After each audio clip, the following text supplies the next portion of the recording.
मनीषा एक 19 साल की लड़की जो कि हरियाणा के एक छोटी से गांव से बिलोंग करती थी। मनीषा पढ़ने लिखने में बहुत ही तेज थी और आगे बढ़ने की हौसला रखती थी। हालांकि मनीषा के फैमिली एक गरीब घर से बिलोंग करता था, मगर मनीषा एक छोटी सी कॉलेज में बच्चों को पढ़ाकर अपना घर चलाती थी। मगर कुछ लोगों को मनीषा की खुशी देखा नहीं गया। 11 अगस्त 2025 मनीषा कॉलेज जाने के लिए तैयार हुई। माँ, पिताजी, हम कॉलेज जा रहे हैं। ठीक है बेटा, रास्ते में जरा संभल कर चलना।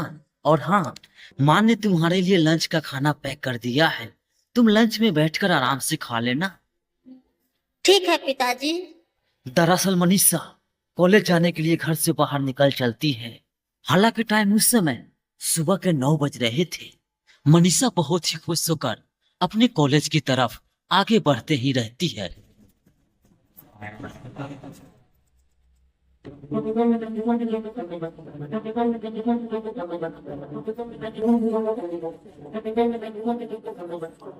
कौन हो तुम लोग और मेरा रास्ता क्यों रोक रहे हो?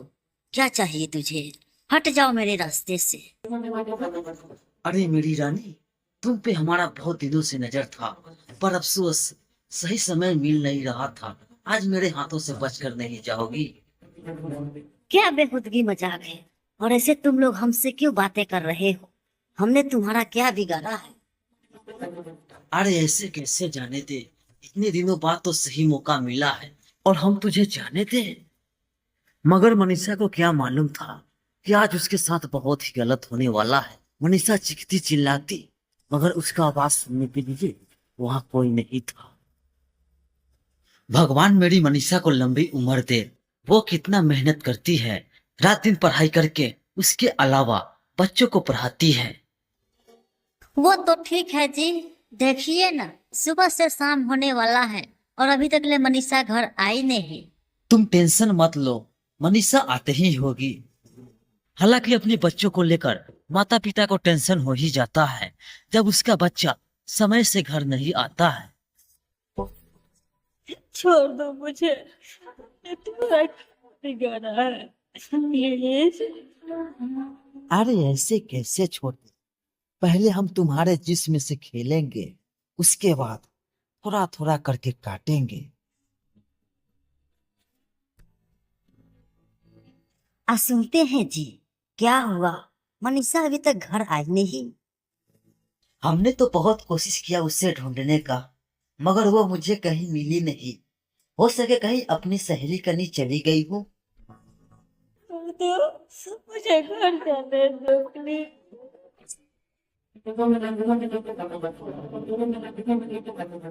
हेलो इंस्पेक्टर साहब, मेरी बेटी कल से ही गायब है। उसे कोई था पता चल नहीं रहा है। अरे तुम्हारी बेटी कल से गायब हो या परसों से, मुझे क्या। तुझे अगर रिपोर्ट लिखाना है तो तुझे थाने में आना पड़ेगा। ठीक है इंस्पेक्टर साहब, हम अभी आ रहे हैं। हालांकि मनीषा के पिताजी को बहुत ही काफी चिंता होने लगती है जब मनीषा लौटकर घर नहीं आती है। मगर 12 अगस्त सुबह 10 बजे कंप्लेन लिखाने के लिए दोनों थाने पहुंचते हैं। इंस्पेक्टर साहब, हम ही फोन किए थे। मेरी बेटी मनीषा कल से ही लापता है। अच्छा, पहले ये बताओ कि तुम्हारी बेटी का उम्र क्या है? जी मेरी बेटी का उम्र 19 साल है और कल पढ़ने गई थी कॉलेज। 19 साल? अरे होगा किसी लड़के के साथ अफेयर और उसके साथ वो भाग गई होगी। नहीं इंस्पेक्टर साहब, मेरी बेटी मनीषा वैसी नहीं है। तो ठीक है, हम तुम्हारा कंप्लेन अभी लिख लेते हैं। फिलहाल तुम घर जाओ। हालांकि मनीषा के पिताजी पुलिस थाने में कंप्लेन लिखाकर घर चले आते हैं। तभी एक गांव के व्यक्ति सुबह सुबह अपने खेतों में जा रहा था और उसने देखा कि एक बॉडी वहां पे पड़ा हुआ था। और उसने मन ही मन सोचने लगा, ये तो हमारे ही गांव की लड़की है। उसे देखकर वो हैरान हो गया। उसे समझ में न आ रहा था कि आखिर ये सब किया किसने है। और वहां से दौड़ते दौड़ते उसके माता पिता के पास आया।